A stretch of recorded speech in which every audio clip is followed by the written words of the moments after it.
ایک وقت ایسا آیا کہ اللہ تعالیٰ نے حضرت ابراہیم کو بہت زیادہ مال عطا فرمایا. اتنے اونٹ گنے نہیں جاتے، گائیں اتنی زیادہ کہ شمار نہیں ہوتی، بکرے بکریاں اتنی زیادہ کہ شمار، بہت زیادہ مال اللہ نے عطا فرمایا. اور ابھی کچھ عرصہ پہلے آپ پیچھے جائیں نا تو جو لفظ مال تھا وہ روپے پہ تو بولا ہی نہیں جاتا تھا، وہ جانوروں پہ بولا جاتا تھا.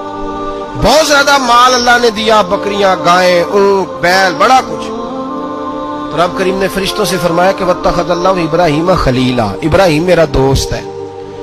تو فرشتے کہنے لگے یا اللہ جسے اتنا کچھ دیا جائے اس نے دوست تو بننا ہی ہوتا ہے، تو نوازا ہی بڑا ہے، اتنا مال، اتنے کھیت کھلیان، اتنا کچھ.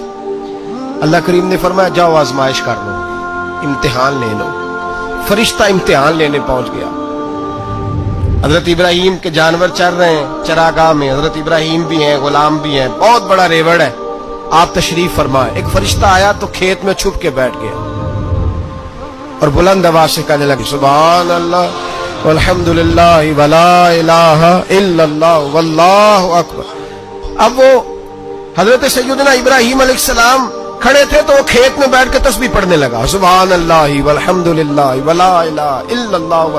حضرت ابراہیم کہنے لگے یہ میرے رب کا نام کون لے رہا ہے؟ بڑی اس کی میٹھی آواز ہے، بڑی، کون ہے؟ ڈھونڈنے لگے، گھومتے گھومتے اس کے پاس چلے گئے. فرشتہ انسانی شکل میں، تو میرے رب کا ذکر کر رہا تھا؟ اس نے کہا میں ہی کر رہا تھا. فرمانے لگے یار ایک دفعہ پھر نہیں کرتا؟ تو کہنے لگا ابراہیم پہلے تو میں اپنی مرضی سے کر رہا تھا، تو کہتا ہے تو پیسے لگیں گے، پیسے ہے تو کر دیتا ہوں.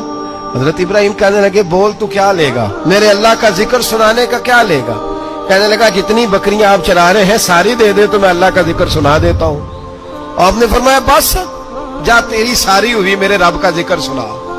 اور پھر شروع ہو گیا سبحان اللہ الحمدللہ ولا الہ الا اللہ واللہ اکبر.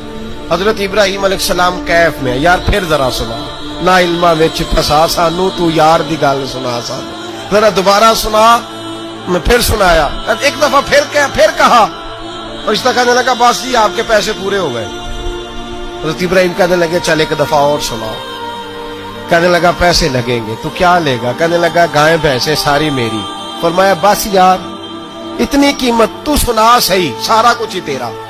پھر شروع ہو گیا سبحان اللہ والحمدللہ ولا الہ الا اللہ واللہ اکبر. گائیں دے دی، بھینسیں دے دی، وہ ذکر سناتا ہے. حضرت ابراہیم کبھی مچلتے ہیں، کبھی روتے ہیں، کبھی آہیں بھرتے ہیں. تو میرے رب کا نام لے رہا ہے، ذرا پھر سے لے. کیف جاری ہے. کہنے لگا بس بھائی. حضرت ابراہیم فرمانے لگے تو اور لے لے جو لینا ہے، مجھے ذکر سنا. اس نے کہا ابراہیم بکریاں میں لے چکا، گائے بھینسیں میں لے چکا، اونٹ رہ گئے، سارے لے لوں گا پھر ذکر سناؤں گا. فرمایا کیا تیرا ہوا تو ذکر سناتا رہ، میں دیتا ہوں. دے دیا. کچھ دیر ذکر کیا تو اب خاموش ہو گیا. حضرت ابراہیم خلیل اللہ علیہ السلام فرمانے لگے ذکر سنا. کہنے لگا ابراہیم اب تیرے پاس دینے کو کیا ہے؟ ہر چیز تو میں لے چکا. آپ فرمانے لگے یہ گائے بھینسیں بکریاں چرانے کے لیے تجھے کوئی نوکر ملازم بھی تو چاہیے نا. تو اس طرح کر مجھے رکھ لے، میں روٹی نہیں مانگوں گا، کھانا نہیں مانگوں گا، تو اللہ کا ذکر سناتا رہنا، میں تیرے جانوروں کی نوکری کرتا رہوں گا. حضرت ابراہیم علیہ السلام نے جب یہ کہا نا فرشتے کی آنکھوں میں آنسو آ گئے. نبی پاک صلی اللہ علیہ وسلم نے 4 رکعتوں والی نماز پڑھائی تو 2 رکعتوں پہ سلام پھیر دیا. صحابہ خاموش ہیں سارے، چپ، ہم نہیں بولتے. ایک صحابی تھے، ان کا نام تھا حضرت ذوالیدین رضی اللہ تعالیٰ. ان کے ہاتھ ذرا لمبے تھے. تو ایک دن حضور نے فرمایا یا ذوالیدین، اور لمبے ہاتھوں والے. کوئی پوچھتا آپ کا نام کیا ہے تو کہتے نام وہی ہے جو نبی پاک نے رکھ دیا. 2 ہاتھوں والے نام پڑ گیا. باقی سارے لوگ خاموش بیٹھے، کوئی نہیں بولا. یہ ذرا سادے آدمی تھے، بولے لیکن بڑے ادب اداب کا خیال رکھ کے بولے. اٹھے، بات ساری اللہ کریم پہ ڈال دی. کہنے لگے یا رسول اللہ، اللہ نے نماز چھوٹی کر دی ہے یا اللہ نے آپ کو بلا دیا ہے؟ تو حضور فرمانے لگے کیا ہو گیا ہے؟ حضور مجھے لگتا ہے آپ نے 2 رکعتیں پڑھائی ہیں. نبی پاک نے فرمایا کیوں بھی ابو بکر کتنی پڑھائی ہیں؟ عرض کی حضور مجھے کوئی نہیں پتا، میں تو پڑھنے آیا ہوں، کو رکھتے کتنی تھوڑی ہے، جتنی پڑھاؤ گے چپ کر کے پڑھ لیں گے.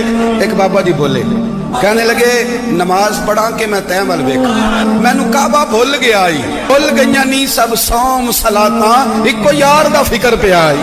حضور نے فرمایا عمر تو بتا کتنی پڑھی؟ عرض کی حضور مجھے نہیں پتا. نا ہمارا مزاج ہی نہیں، اتنی توجہ کون رکھے. اقبال بھی بول پڑے، کہنے لگے اذان تو ازل سے تیرے عشق کا ترانہ بنی، اور نماز تو اس کے نظارے کا ایک بہانہ بنی. عثمان تم؟ عرض کی حضور مجھے کیا بتاؤ.